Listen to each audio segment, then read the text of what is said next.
Assalomu alaykum hurmatli anglag'uvchilar. Huzuringizda ustoz Muhammad Yusufning Qur'oni Karim qandoq kitob nomli asari. Yoqtirib anglag'aysizlar. A'udhu billahi minash shaytonir rojim. Bismillahir rohmanir rohim. Birinchi kirish so'z. Barcha madiya va eng mukammal maqtoshlar olamlarning Rabbi va mu'minlarning madadkori janobi Alloh taologa xosdir.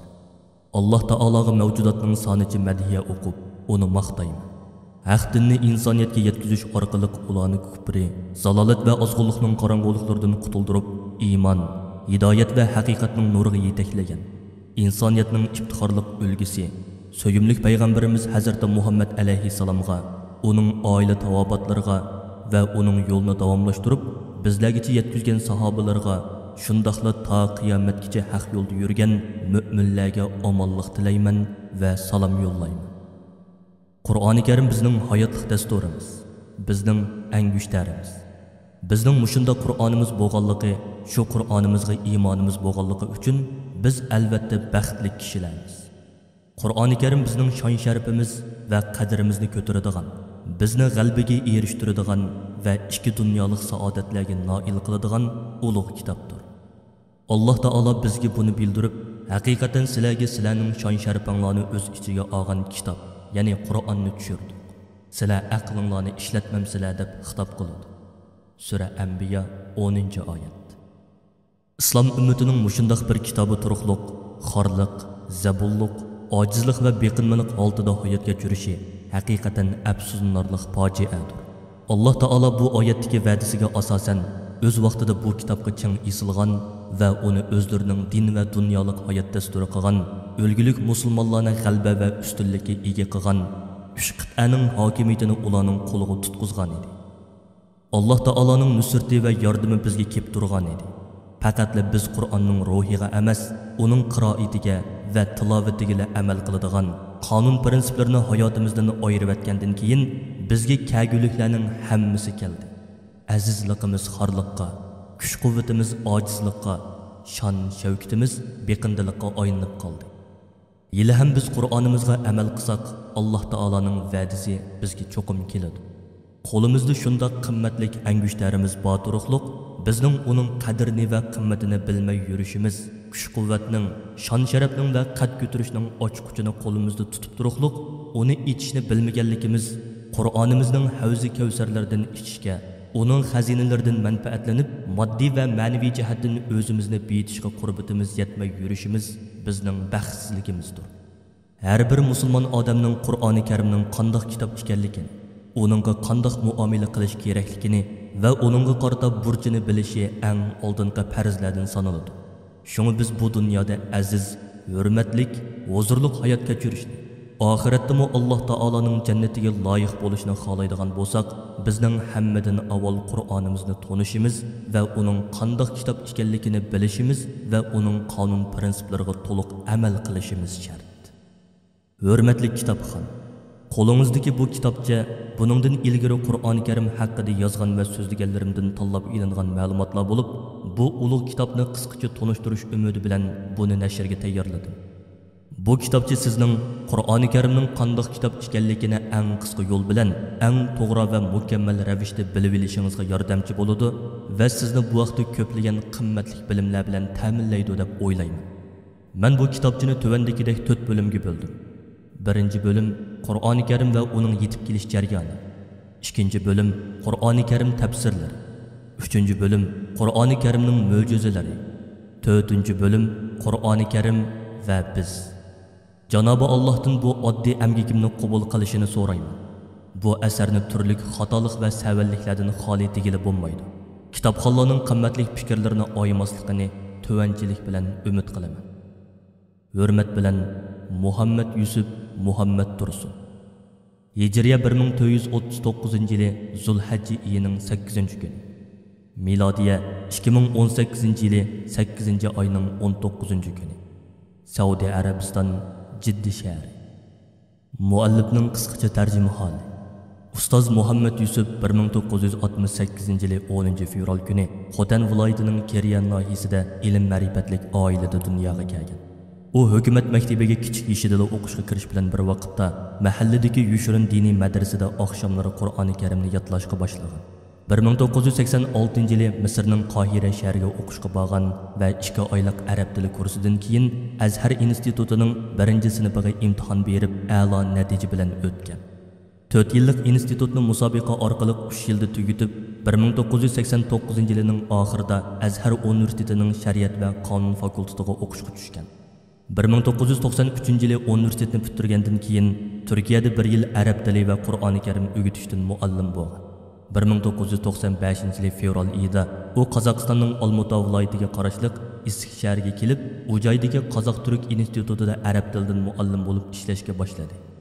Bu jarayonda u bir tarafdan Qozog'istonning Cumhuriyetlik gazetlaridan Uyg'ur ovozi va Yangi hayot gazetlarida diniy va ijtimoiy maqolalarni e'lon qilib tursa, yana bir tarafdan islomdagi oila tuzumi, namoz o'qish qoidasi, islom aqidalari, zakat kitobi, ro'za va uning ahkomlari qatorliq kitoblarni yozib chiqib nashr qildirdi.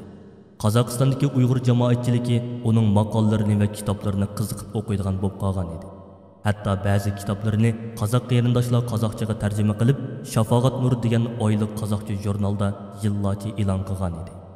Ustoz Muhammad Yusuf 2001-yilgacha Qozog'istonda ana shunday bir tarafdan o'qitish va yozish, yana bir tarafdan xalqqa dinni to'g'ri yo'sinda yetkazish bilan shug'ullandi. 2002-yildan beri Saudiya Arabiston radiosi Turkiston bo'limining mudir bo'lib ishlab kelmoqda. Ustoz Muhammad Yusuf tinimsiz izdinish va tirishish natijasida hozirga qadar 30 parchaga yaqin diniy asar yozib nashr qildirdi. U yana 10 tomlik tafsir yozgan bo'lib, yaqinda nashrdan chiqishi kutilmoqda.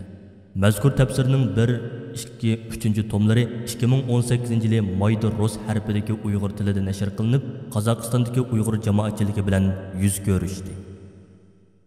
1-bo'lim. Qur'oni Karim va uning yetib kelish jarayoni. Qur'oni Karim. Qur'oni Karim Alloh taolaning so'zi, musulmonlarning dasturi va islom qonunshunosligining eng asosli manbasi. U payg'ambarimiz Hazrati Muhammad alayhissalomga Alloh taolodan Jibril ismli farishta vahiy yo'li bilan ilib kelgan samoviy kitobdir. Qur'oni Karim Alloh taolo tarafidan avval Lavhul Mahfuzga tushirilgan va uningda saqlangan. Qur'oni Karimning Lavhul Mahfuzga tushirilganligi va uningda saqlanganligi uning qat'iy o'zgarmaydiganligi va insonlarning qat'iy o'zgartirmaydiganligining amaliy isbotidir. Chunki Alloh taolo taqdir qilib Lavhul Mahfuzga yozilgan ishlar qat'iy o'zgarmagandek, Qur'oni Karimmi Lavhul Mahfuzga xotirlanib saqlangan ekan, u hargiz o'zgarmaydi. Qur'oni Karim shuningdan keyin Lavhul Mahfuzdan 1-osmondagi Baytul Izzat degan joyga tushirilgan. Shaksizki, biz Qur'onni Qadr kechasi tushirdik degan oyat buni ifodalaydi. Sura Qadr 1-oyat. Qur'oni Karim vaziyat va sharoitning ehtiyojiga asosan ozdan tushib, jam'i 23 yilda to'liq tushib bo'lgan. Qur'onni kishilarga dona-dona o'qib berishing uchun uni bo'lib tushirdik. Uni tadrijiy tushirdik. Sura Isro 106-oyat. Qur'oni Karim Muhammad alayhissalomga milodiyaning 610-yili Makkadagi Hiro g'orida tunji qitimliq vahiy bilan tushishga boshlagan. Bu Ramazon oyining 17 yoki 21 yoki 24-kunlar bo'lib, bu vaqtda payg'ambar alayhissalom to'g'ri 40 yoshda edi. Ro'za tutish farz qilingan sanoqli kunlar insonlarga yetakchi, hidoyat qiluvchi va haq bilan botilni ayiruvchi ro'shan oyatlarni o'z ichiga olgan Qur'on tushishga boshlagan Ramazon oyidir degan oyat Qur'oni Karimning tushishga boshlagan vaqtini bayon qiladi. Sura Baqara 85-oyat. Qur'on so'zi arab tilining lug'atida qara'a, ya'ni o'qidi degan fe'ldan turlangan, o'qish degan ma'noni bildiradi. U dunyoda eng ko'p o'qiladigan kitob bo'lganlikdan Qur'on, ya'ni o'qilgan va o'qiladigan degan ma'noda ishlatilib kelmoqda.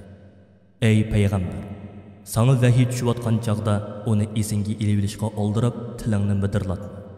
Chunki u vahiyni sening dilingga to'plash va uni sana o'qitish bizning mas'uliyatimizdir. Şoňa biz uni sana Jibril orqali o'qib berganda, sen uni jim turib anglagin. Ondan uni tushuntirib berishmi bizning mas'uliyatimizdir degan oyatdagi Qur'on, ya'ni Qur'on degan so'z bu ma'noni ifodalaydi. Sura Qiyomat 16-17-oyatlar. Qur'oni Karimni Muhammad alayhissalomga Alloh taolo tarafidan Jibril ismli farishta ilib kelgan. Vahiy va uning turlari. Vahiy Alloh taoloning payg'ambarlarga tushirgan ta'limoti deganlik bo'lib, u Alloh taoloning irodasini insonga bildirishning birdan-bir yo'lidir. Qur'oni Karimda vahiy qildi, so'zladi, aytdi, buyurdi, tashladi, tushirdi, nido qildi qatorliq ifodalar bilan amalga oshgan vahiyning yo'llari bu oyatda bayon qilingan. Allohning biri insonga gap qilishi faqat ilhom orqali yoki parda orqasidan va yoki biri farishtani avatib o'z irodasi bilan uningga xolig'ini vahiy qilish orqali bo'lgan. Sura Shura 51-oyat. Vahiy o'zi bilan eng avval tanishgan insonlarning hayotini qaytadan qurib chiqqan va ularning yashash tarzini tubdan o'zgartib, ularni ozg'unlikdan hidoyatga, inoqsizlikdan birlikka, nodonlikdan ilm ma'rifatga, ojizlikdan kuch-quvvatga tadrijiy ilib borgan edi. Chunki vahiy yangi bir hayotni barpo qilish uchun tushgan ilohiy qonundir. Zodi vahiyning g'oyasi insonni markaz qilgan bir hayot, iymonni markaz qilgan bir hayot, ilm ma'rifatni markaz qilgan bir iymon va haqiqatni markaz qilgan ilm ma'rifat edi. Shaksizki haqiqatning manbai Alloh taolodir. Vahiyning ruhi bilan porloq bir hayotga erishgan sahobalar barliq axloq fazilatda haqiqatni namoyon qilishda, haqiqat uchun fidokorlik qilishda va insoniyatning manfaati uchun xizmat qilishda voyaga yetgan va butun dunyo allariga o'chmas ulgularni yaratgan edi. Vahiy tövandagidek 4 turlik bo'lgan. Birinchi, Alloh taoloning payg'ambarlardan biriga parda oqisidan so'z qilishi. Alloh taolo Misrning turtig'ida Musa alayhissalomga bevosita so'z qilgan. Alloh Musaga bevosita so'z qildi. Sura Nisa 164-oyat. Ikkinchi, ilhom yoki payg'ambarning qalbiga o'rnatish. Payg'ambar alayhissalom mundoq degan: Jibril mening qalbimga hech kim rizqini to'liq tugatmasdan o'lmaydi deb ilhom soldi. Sizlar Allohga taqvolik qilinglar va uningdan yaxshi narsalarni so'ranglar. Musnad rivoyati. Üçüncü, rost tush. Chunki payg'ambarlarning tushi vahiydir. Payg'ambar alayhissalomning ayoli Oysha radhiyallohu anha mundoq degan: Rasulullohga vahiy dastlabda yaxshi tush ko'rish bilan boshlangan. Buxoriy rivoyati. To'rtinchi, Alloh taoloning Jibrilni avatishi.